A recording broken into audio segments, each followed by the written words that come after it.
Welcome back, everyone.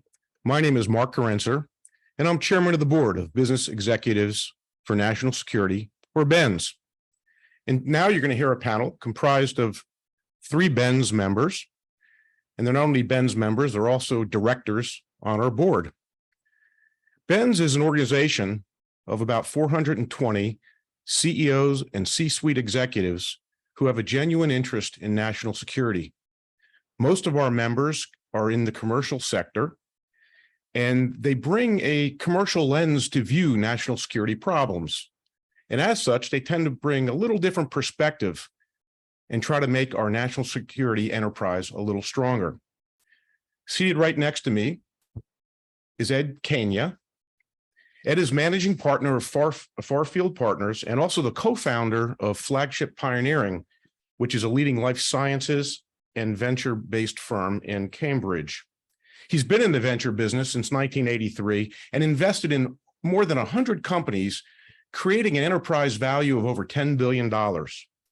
He earned his physics degree, bachelor's from Dartmouth, and has an MBA from Harvard Business School.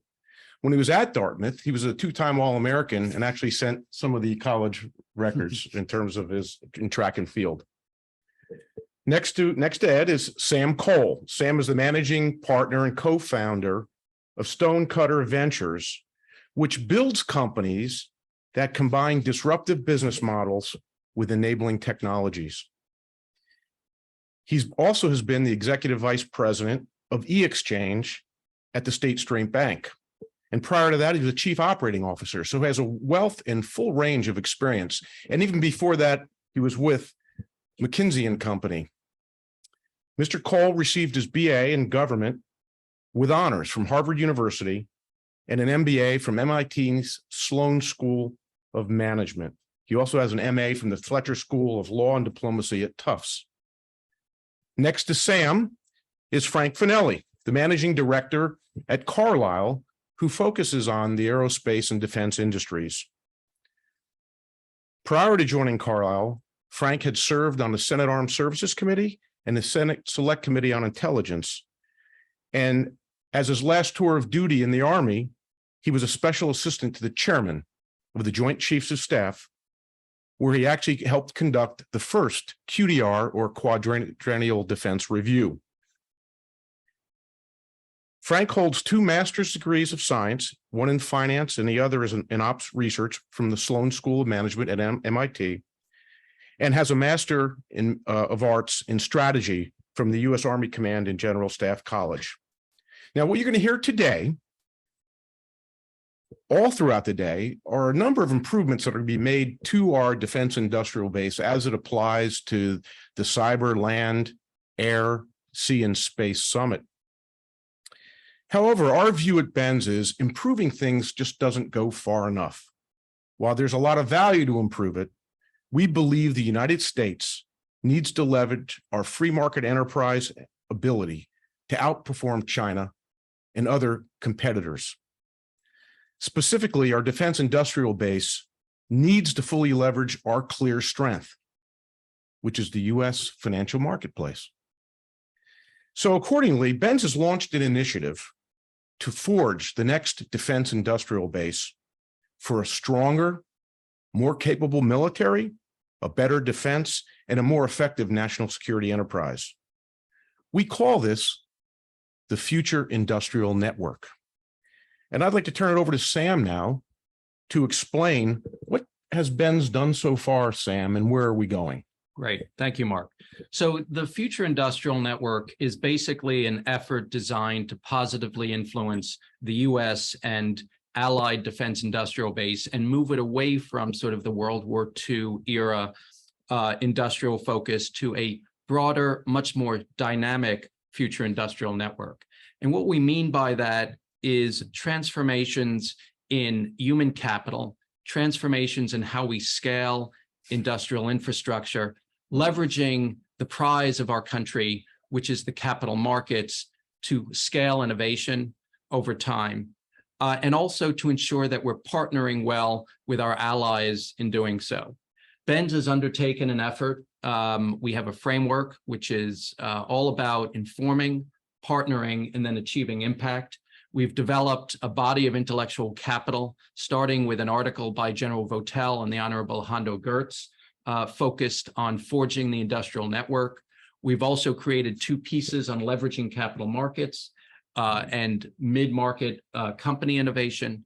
And we've moved to partnering with the Navy, with the Office of Strategic Capital at the DoD, and so forth. And so we'll continue these efforts, which are really built around the core strengths at Benz of convening and also providing thoughtful recommendations on how to move forward. Great. Maybe just a comment on the word network, which is somewhat unusual when applied to the U.S. economy. If you look in the commercial world, network thinking or the power of networks has been really well demonstrated by companies like Amazon, Google, and others who've used the information revolution and digital technology, plus network-related strategies to achieve a dominant position. And it's our belief that that same paradigm can be applied to the U.S. Economy in support of the defense industry writ large.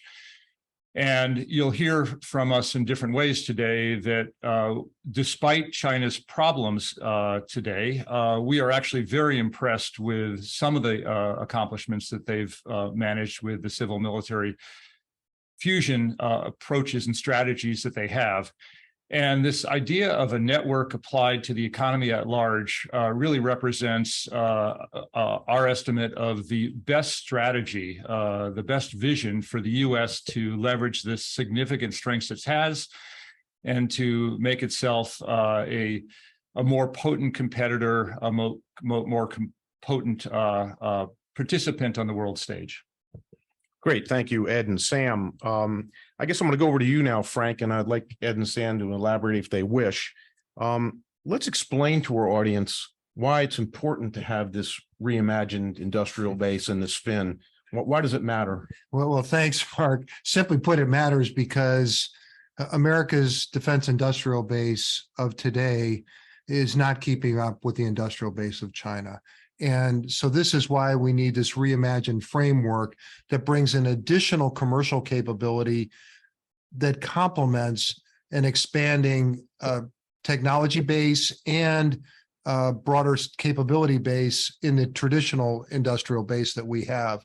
And I think it's just an important perspective to go back and look at where companies are in the world in this defense industry. Defense News publication posts a top 100 every year, where they list the largest companies in the defense industry around the world. And if you go back to 2018, you'll see that there are no Chinese companies on that list.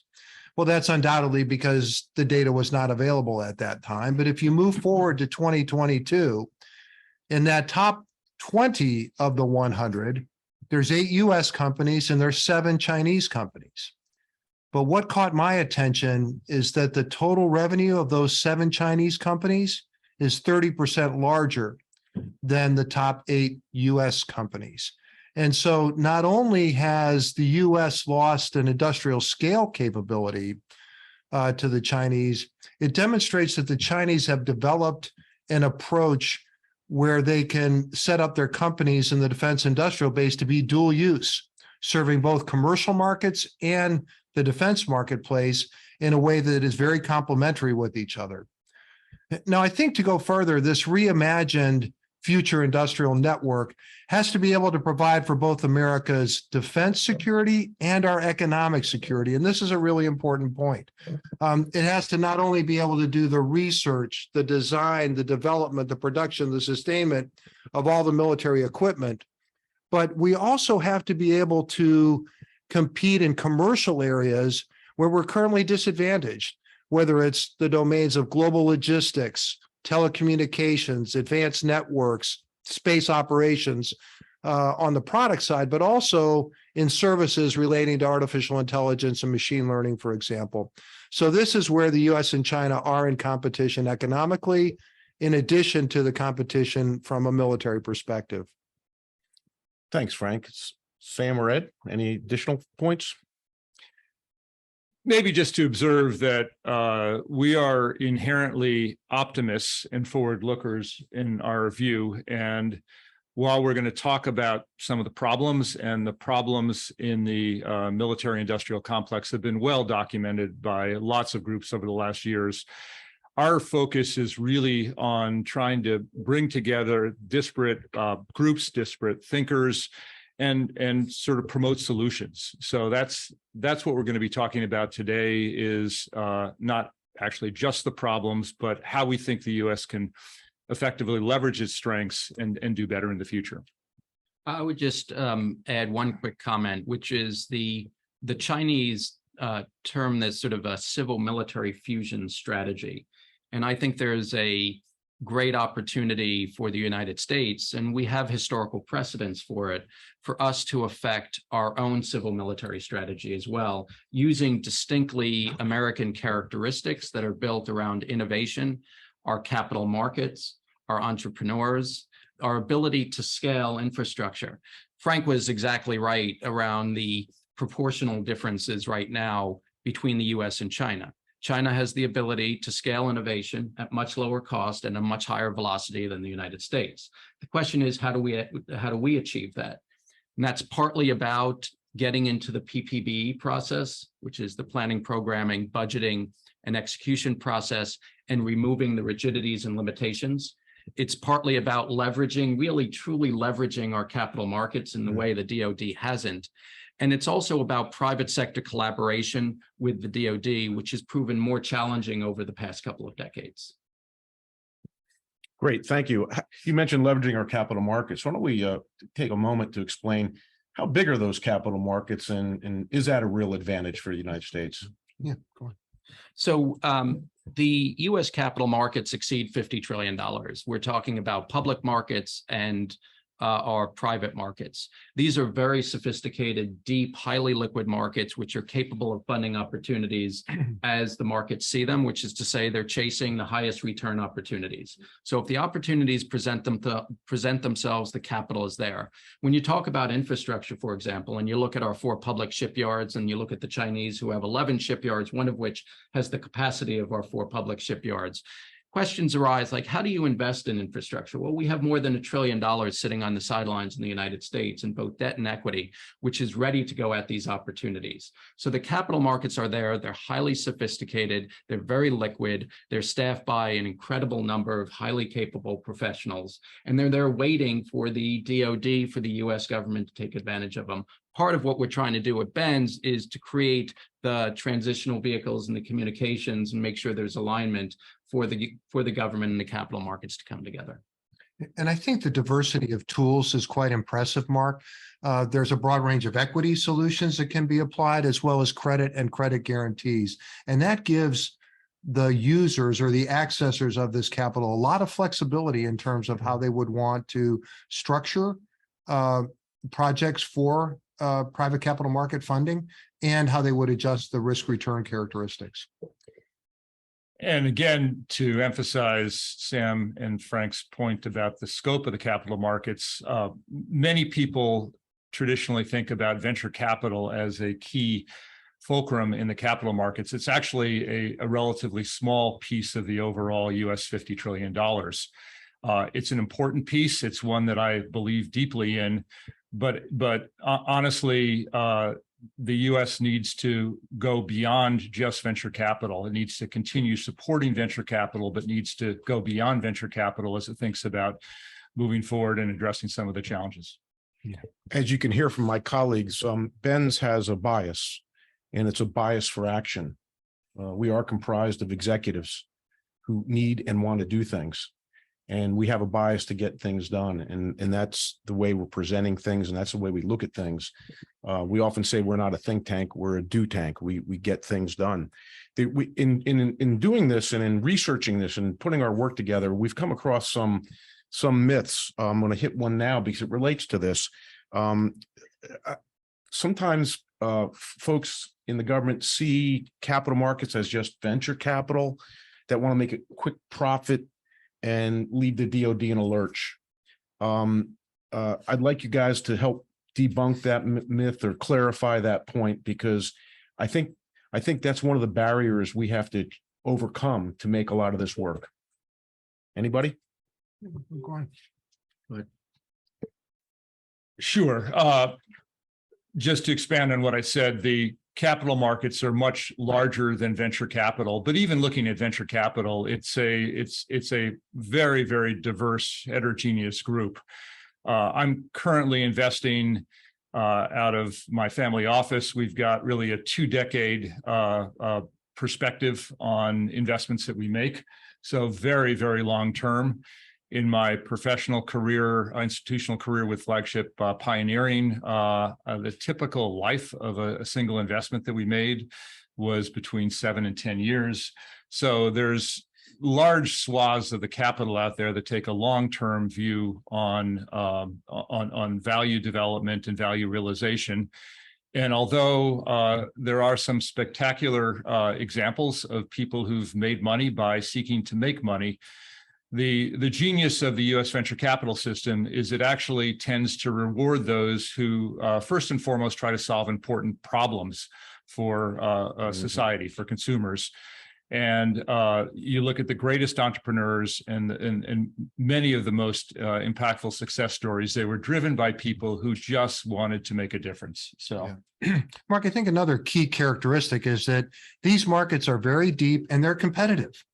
And so it's critical for the defense customer to identify what it wants and bring it to the markets. The markets will price that. Mm-hmm. And so it should be confident in that clearing price. It can choose to move forward or not move forward, but it's not as if the markets are going to take advantage of them. If they should be responsible for setting up a competitive environment, which brings the best solutions to the table. Are there ways to have appropriate congressional oversight if we apply private capital? Absolutely. I mean, investors get quarterly reports. I think it's, again, that's not a valuation exercise. That's an oversight exercise from almost a fiduciary responsibility. And I think there are broad market accepted approaches to that fiduciary oversight, which could easily be applied here. Sam, you mentioned the how to unleash some of the capital, and you gave some examples of the shipyards.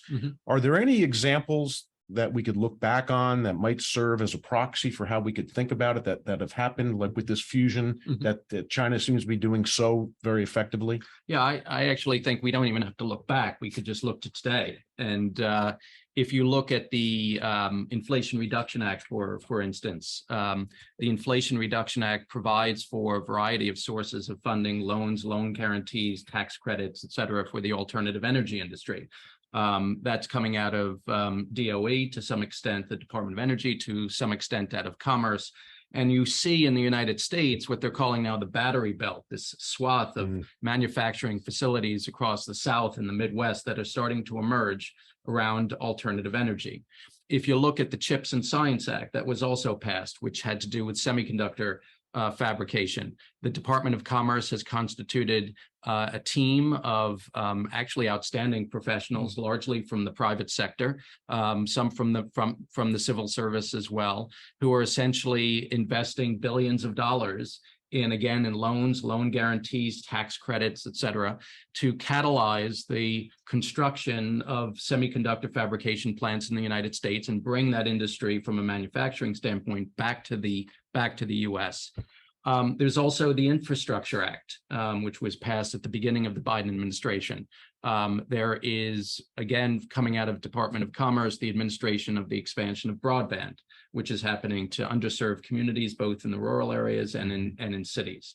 So there's really countless examples outside of the Department of Defense of collaboration between government and the private sector. That's great to provide. Mark, it's interesting. Benz moderated a panel on Capitol Hill yesterday in the Cannon House office building, where we were asked to talk about this opportunity to leverage the capital markets. And Dr. Jason Rathje, the head of the Department of Defense's Office of Strategic Capital, went through a long list of examples. There's well over 100 credit and credit guarantee programs that are in operation across government today.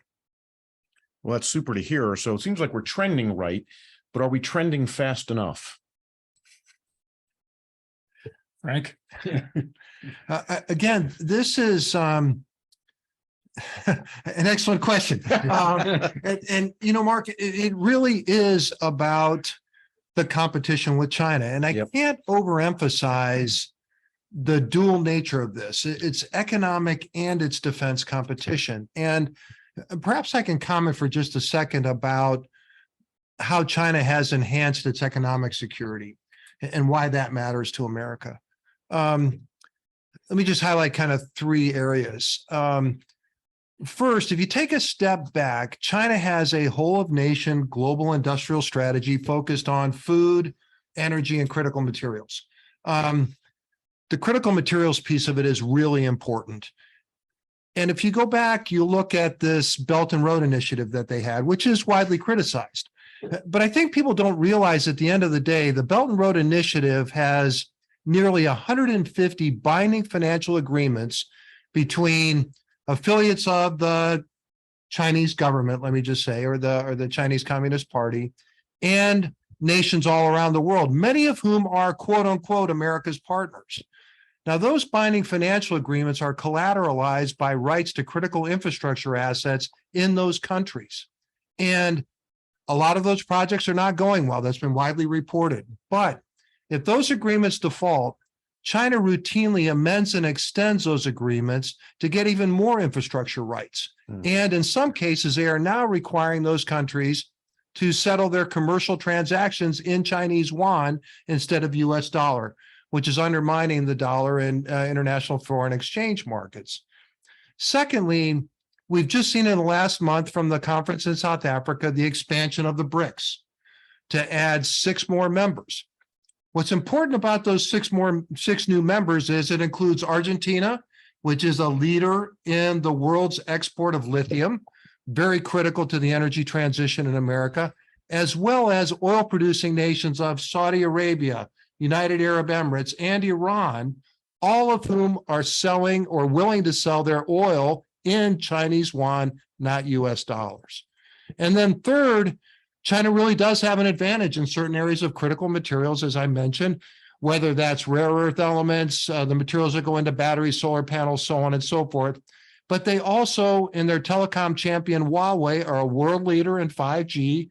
Huawei will always have the largest global market share of data. And that should concern us given the importance of artificial intelligence.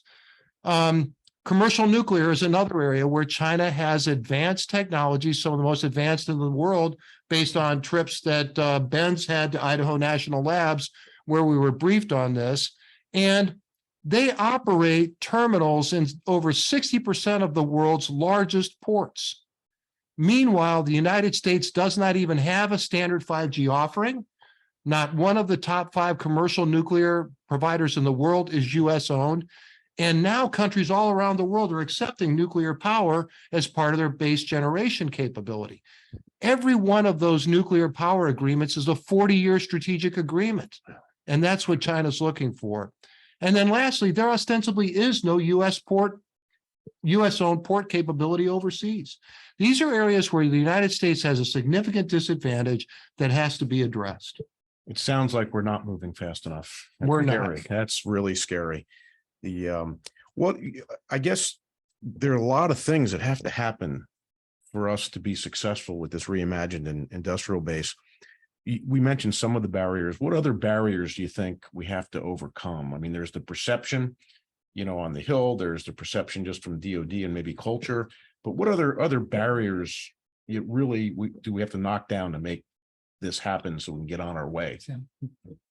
Listen, and these are relatively general, but they're important. I think, the first thing we have to do, and I think Frank was alluding to this, is we have to shed this notion, this assumption of US dominance over strategic competitors. And we need to think much more opportunistically, move to a mindset that focuses on us on much more nimble, opportunistic competition where we have definable advantages. And we do. I mean, there are select technologies where the United States continues to have mastery.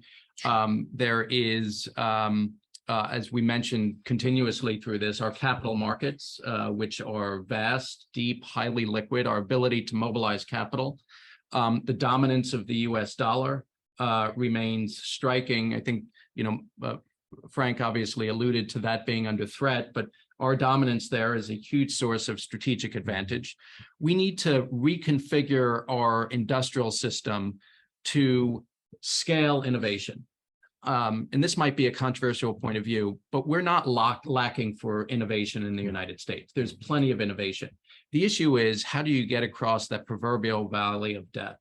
And that is all about investing the resources, the physical, the financial, and the human capital to actually scale these innovations into full-fledged companies, into full-fledged production. That's what's missing right now.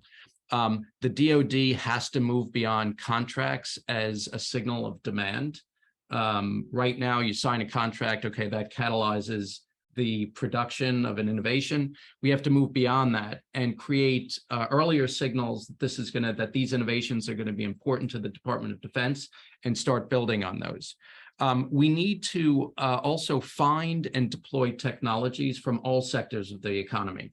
The defense industrial base is not the only source of innovation in the United States. We have to take full advantage of all the innovation that's coming out of the pure commercial sector as well. And then most importantly, and this is where we retain an advantage, but we're starting to slip, we need to be able to attract, deploy, and train the most capable workforce in the world. And I think what you hear in what Sam has described is us really initially led by Hondo Geertz and Joe Votel, trying to inch towards some of the characteristics of a vision that hopefully a large group of the people who are looking at the problem can unite behind, because there's incredible work being done. You're going to hear later today about some really amazing, awesome initiatives and efforts from a variety of people.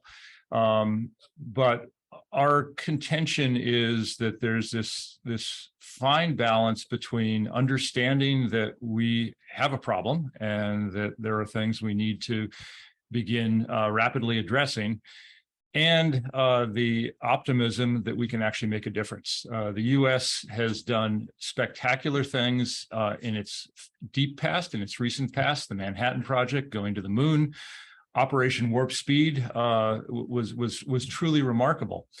And right now, we have the capacity in this country to begin to chip away at some of the problems that Frank outlined here. And it's our hope that by creating a unifying vision through which a lot of the disparate efforts that you're going to hear about today and you've read about can be coalesced, that we can actually move to have an impact on a broader scale. Yeah, and Mark, I'd like to say, look, this is not about a shortage of money. Mm-hmm. I mean, the commercial markets are vast, and we're spending $850 billion a year on defense. Right. That's not the problem. Right.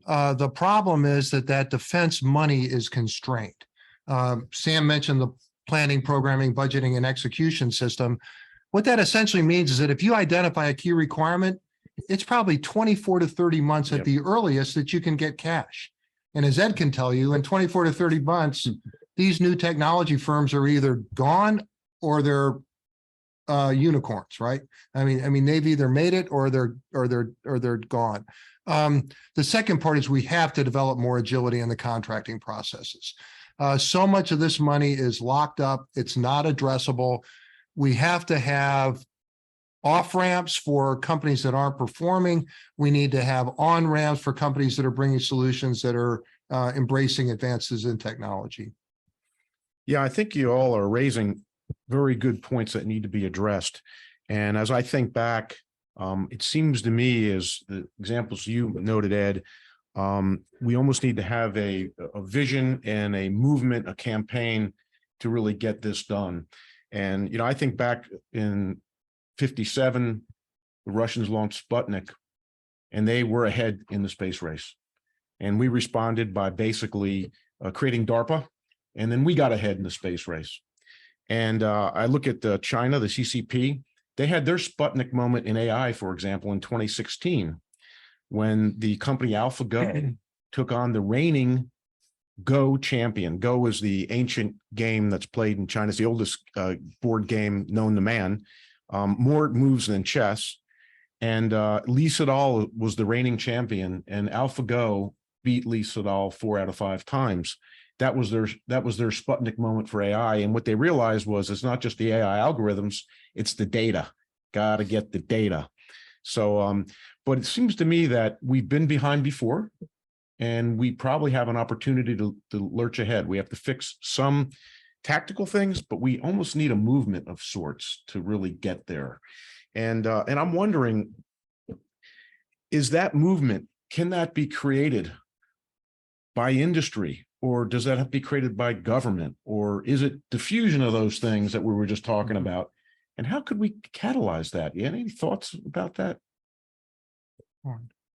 So, there are efforts underway, and within government to do so, outside of government to do so. The interesting innovation, if it could be fully exploited, the Office of Strategic Capital at the Department of Defense is a recognition, I think, by the U.S. government that partnership with private capital is critical to helping the U.S. build an enduring technological advantage. It's headed by Dr. Jason Rathje, and it's designed to ensure that we have the capital strategies and the partnership with the private sector to making sure we're not only innovating, but scaling those innovations.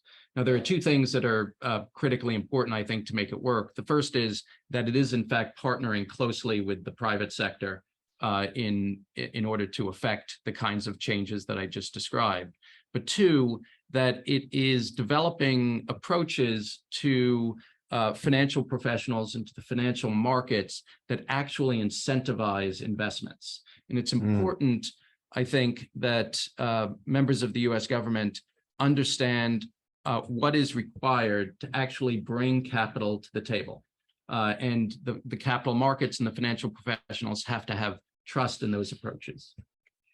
That's great. Thank you. Yeah, just to go further than this, it's really important to see this transition in scientific funding. DoD has gone from leader to follower. At the turn of the century, half the scientific funding in America was provided to the Department of Defense and appropriations from Congress. Today, DoD provides less than 20% of America's research and development funding. That has huge implications. And this is what is driving the kind of collaborative approach to funding key initiatives in commercial technology. Great example is SpaceX. SpaceX's success was funded and de-risked by Department of Defense funding. And they are taking advantage of going again back to this dual use approach of commercial markets in collaboration with defense markets, where they're addressing both the commercial space and national security space markets. And so I think this is an important opportunity that we are seeing that is going to have to be applied into many, many other areas.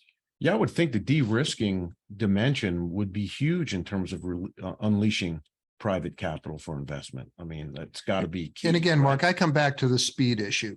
The ability to leverage the capital markets to bring money now, right, but dynamically, so you can draw it when you need it once committed, is a very important advantage. And it's not only for investments in technology, it could also be investments to scale procurement. Yeah, right.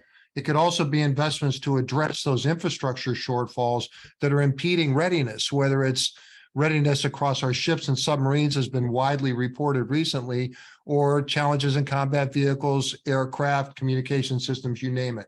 But these are where great use cases for the leveraging of private capital. One other point off of that, I can't overemphasize the issues around bureaucracy and the stifling nature of regulations in the country. So Frank had mentioned before the critical minerals advantage that the Chinese enjoy over the US. Well, the amount of mineral content actually that's contained, this includes rare earths in the US, Canada, Australia, et cetera, is far greater than what the Chinese are able to access. The challenge is that between the licensing, the permitting, and the regulatory requirements, US companies are not able to mine or actually exploit those resources in processing, right? So we need to relax, modify, and change, transform the sort of cultural mindset of oversight and licensing and permitting in these countries to unleash the private sector to do exactly what we needed to do. That's great. Great point. I actually was involved in a Ben's initiative where we were looking at the mineral content of already mined materials that was just piled up. And Right. it was very rich in minerals. All it needed to do was be processed, not mined. And frankly, a lot of private investment didn't want to touch it unless there was going to be some sort of de-risking in terms of maybe offering to purchase so much, et cetera. Yeah, the government has to have some skin in the game here. Yes. Yeah. And just to ask the harder question, I don't sense that either of you view private industry as a panacea, that all is good, No. that removing regulation solves problems. I mean, perhaps you can directly address this issue of Congress, where there is a set of very positive things that occur from congressional oversight, and there's some challenges. Any thoughts on that? Yes, a lot of thoughts. Again, having flexibility and transparency is absolutely critical. It is way too hard to get some of these processes started. And I think it's important that Congress support key government agencies. And this is way beyond the Department of Defense. This goes across the whole national security establishment and the 17 areas of the National Infrastructure Protection Plan to try to start to prove out some of these approaches. Some will work, some won't work. But if we never get out of the box to try, we're never going to learn. And this is a huge vulnerability for America. I think some of the mindset constraints that you all mentioned too is it's sort of the way government does business with industry. It's very transactional. It's usually contract-based, defined, time limited. And it seems to me, if you look back at what happened in World War II, when the arsenal of democracy was created, we had to get out of that mindset and get into a mindset of partnering and collaboration. And it seems to be that's the direction we need to head in. And maybe that's something we could be thinking about as we try to push forward to make this happen for our nation. Any other points y'all want to make? Maybe one more, Mark. I think America does not understand the scope and the scale of the challenge we're up against. We often, think of America as the superior economy, and we probably are. And look, China's economy has challenges for sure, but the CIA World Factbook has long been publishing the gross domestic product of nations around the world on a purchasing power adjusted basis. And the CIA shows the Chinese economy is 15% larger than the US economy. On a purchasing power parity? On a purchasing power adjusted basis. And then you come to defense spending. And sure, we're spending over $800 billion a year, and people say they're spending $300 billion a year. But we spend less than a third of our budget on investment. That's procurement and research and development. The Chinese spend about 45% or more. They also have these, let me just say, off-books accounts such as the Asset Securitization Fund, which provide another 60 billion or so more. And we have done a lot of work at Ben's talking to leading universities and think tanks about this issue. They believe that the purchasing power adjusting multiple for China versus the US in national security areas is probably over 2. And if you run the math, it's clear that they're out investing us on a purchasing power adjusting basis. And then you go back to Sam's comment about innovation. While we were writing the article on leveraging the capital markets, we bumped into people who thought Chinese innovation cycles may be 5 times faster than the United States. And a lot of that, unfortunately, is leveraged by their theft of intellectual property. Right. And it's not just against the US, it's around the world. Right. So we're likely being out invested and out innovated. And I don't think America understands the urgency that places on us. I would add to Frank's commentary with 3, I think, key points. One is there needs to be a priority given to speed and sense of urgency. Right now, we're sort of quote unquote between wars. I'm not ahistorical. You look back on history, there seems to be some inevitability to conflict. We don't know what scale of that conflict is going to be, but sitting and resting on our laurels and sort of proceeding as if we're not headed into situations into the future, I think is short-sighted. And somehow we have to instill the kind of urgency and sense of purpose that we had in various periods in the United States, including after 9/11, by the way, where obstacles were removed to achieve our objectives, and they were removed very quickly. One of the questions is, how do you do that in relative, quote unquote, peacetime? The second point I like to make is that there is a lot of, I would say, barnacles on U.S. innovation and U.S. Sort of oversight. Question is, how do you remove the old in order to usher in the new? In the corporate world, that's called bottom-up budgeting. And sort of you're starting each year fresh with new priorities. And I think we have to get into the habit of evaluating what's working, what's not working, removing what's not working, making sure we're investing in sort of the right types of things going forward. Seems to me that what we're saying here, I think, is being heard, because it seems that various parts of the government keep asking our opinions on things. So that's a good sign. But we do, as you point out, Sam, I think have to try to expedite things, because given what you, Frank, Ed have said, we're behind in a number of areas and falling behind, and we have to change the momentum there in a big way. I would also think that if we get this reimagined defense industrial base right, it would actually help with the debt, which is a national security threat, and also save taxpayers dollars. Wouldn't that be the case? Can someone elaborate on that?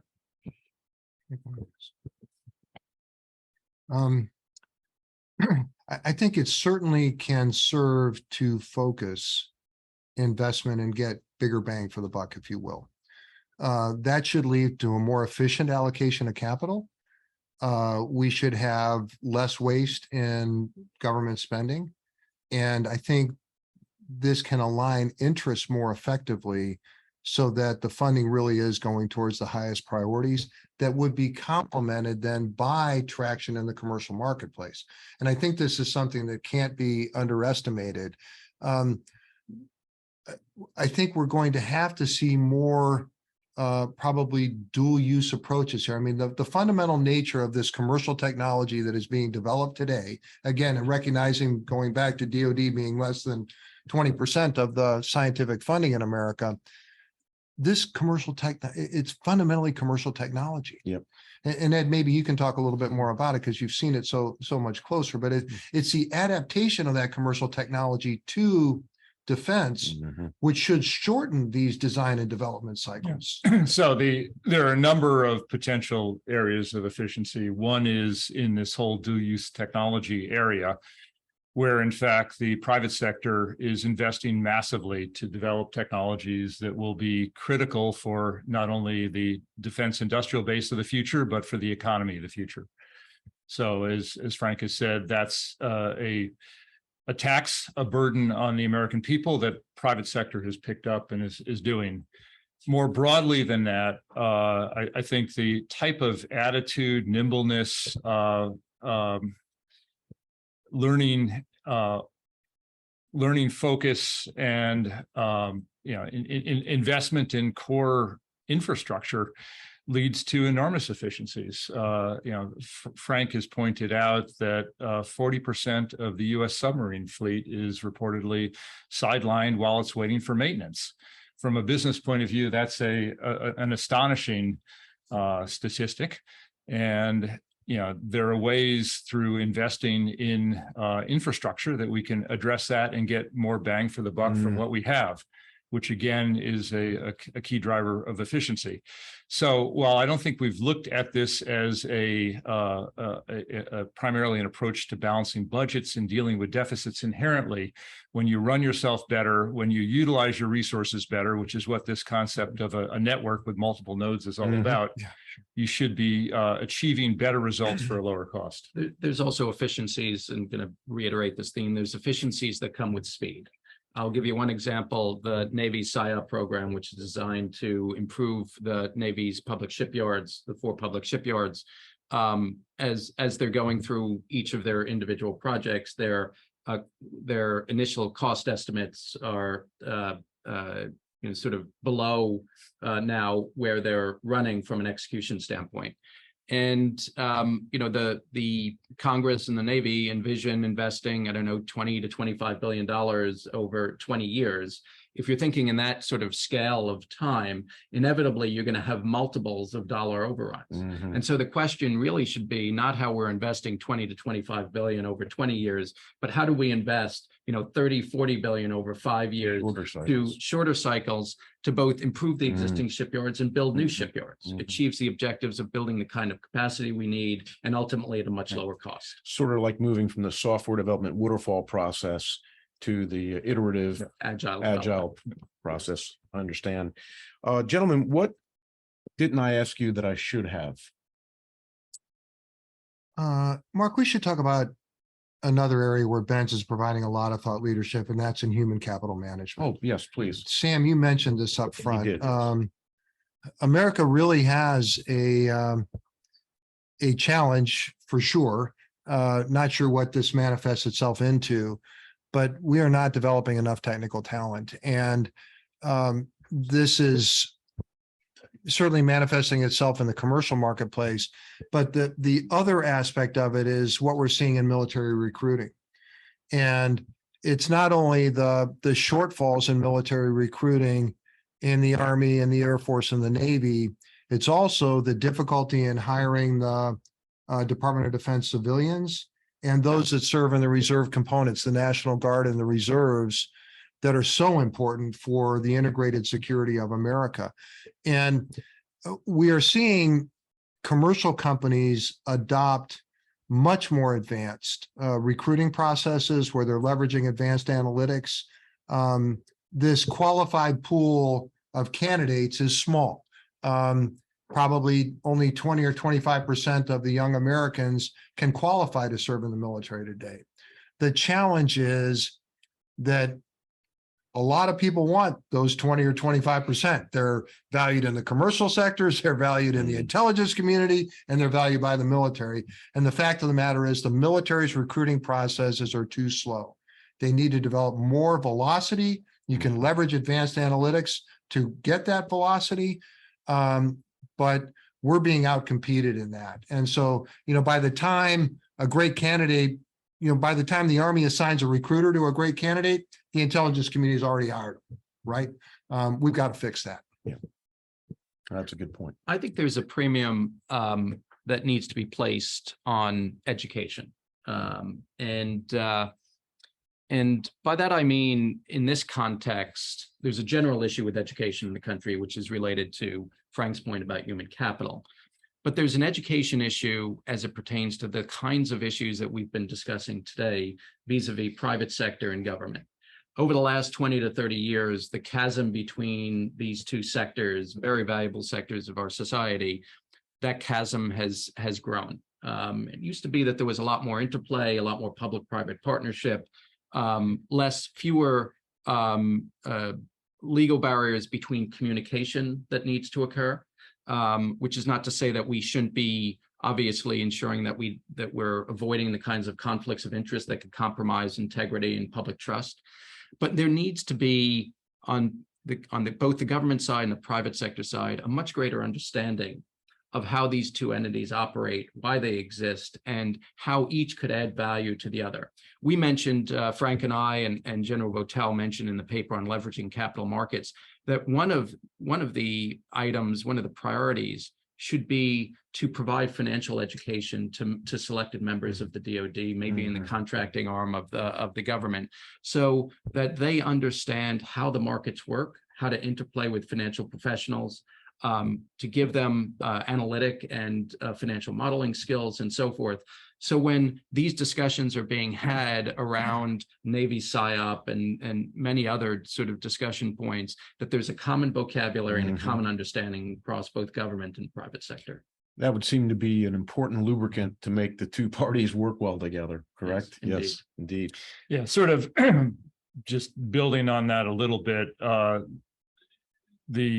among the reasons that is critically important is that it's an integration of the different points of view that will lead to the solutions that will work for America. So we don't believe that business alone has the answers. In fact, one of the core essences of BENS is by trying to put senior business leaders directly face to face with those with significant responsibilities in the defense industrial, in the DoD and the national security enterprise. We're learning from each other, and the ideas that we regard as some of our better ideas actually didn't come just from members. They came from this integration, this synthesis of these different points of view. So right now, previously with Joe Botel, and not right now with General Tim Ray, our new CEO, we're really redoubling, trying to achieve more synthetic interface between the business community and the military leadership in this country. And, more broadly, as Sam suggested, trying to increase the ease of flow of people from private sector into the government and back out again would be incredibly helpful for this country. There are so many people who want to serve, but the challenge of actually moving from wanting to doing it is just too hard these days. Yes, that's a great point, Ed. And I would add that BENS, to pick up on Ed's point, is a terrific convening body to bring together various parties and stakeholders, not just our members, but people who matter. We had right after COVID, we conducted a commission with 32 commissioners on it, all from every industry, parts of the government, all walks of life, CEOs from virtually every industry, where we studied kind of COVID and should a pandemic happen in the future, what can we do better? And we put that report together in that commission and briefed it on the Hill and made a difference. But what made it really powerful was the fact that we brought together all those stakeholders. So I guess I would just tell you, Mark, you may want to just comment on who some of those stakeholders were, because it is one impressive group. well, we had the CEO and chairman of IBM, DuPont, JetBlue, Bank of America, Capital One. We had former national security advisors to two different presidents, each President Obama and President Bush. We had the former head of the Coast Guard, who worked through several disasters that they had to deal with, including Hurricane Katrina, and folks like that we integrated together. We had a Nobel laureate economist. Right. It was a pretty impressive group. And then we had 60 BENS members actually working below the surface, which these gentlemen all did, coming up with important points that came to the commission. And that's the power that BENS can bring to bear. And I would implore you, if you have an interest in helping your nation, you can do that through BENS. And I could tell you, with our new CEO and president, Ed mentioned him, General Timothy Ray, we actually have an open enrollment period. So now's a good time to join us. And we'd love to have you. And you can work with people like the three of these gentlemen that you heard from today. They're incredibly smart. I find it tremendous to work with all these folks, and we'd love to have you. And I'd like to thank America's Future Series for sponsoring us here. And we hope to help you in the future as well.